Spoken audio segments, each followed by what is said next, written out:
Assalamualaikum warahmatullahi wabarakatuh.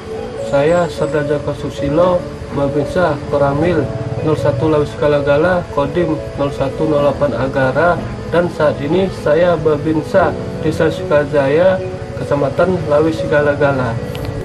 Awal mula saya berternak kambing, saya memiliki 4 ekor kambing, 3 betina dan 1 jantan. Dan saat ini jumlah kambing saya 35 ekor.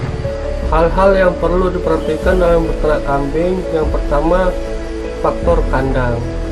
Kandang kita buat berbentuk panggung, minimal jarak dari tanah ke lantai kita lebih kurang 1 meter, karena amonia yang dihasilkan dari kotoran kambing kita itu sangat berpengaruh untuk kesehatan kambing kita. Yang kedua adalah makanan. Makanan kita berikan ke ternak kita itu pagi, siang, dan sore, berbentuk rumput-rumputan dan daun-daunan. Daun-daunan yang kita berikan adalah seperti daun kelor, daun indigo pera, daun gamal yang bernutrisi sangat tinggi. Yang ketiga adalah masalah kebersihan kandang. Kandang minimal tiap hari harus kita bersihkan. Dengan kita membersihkan kandang, secara tidak langsung kambing kita itu bisa kita perhatikan. Jadi apabila kambing itu nafsu makan berkurang, itulah tanda-tanda kambing kita itu ada sakitnya, harus cepat kita tangani.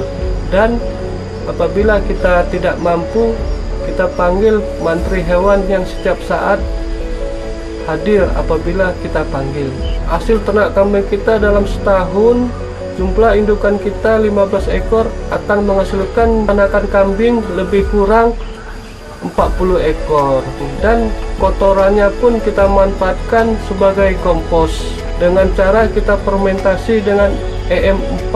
Setelah sebulan kita bongkar, warga sekitar kandang kita itu akan membelinya dengan 1 karung, harganya 15.000 untuk mereka manfaatkan sebagai pupuk bunga, pupuk sayur-sayuran, dan lain-lain. Assalamualaikum warahmatullahi wabarakatuh. Saya sebagai peternak kambing atas bimbingan Bang Joko. Selama saya peternak kambing, ekonomi saya makin bagus. Bisa saya beli tapak rumah, membaguskan rumah saya atas bimbingan Babinsa Bang Joko. Semoga warga yang lain mengikuti jejak kami. Assalamualaikum warahmatullahi wabarakatuh.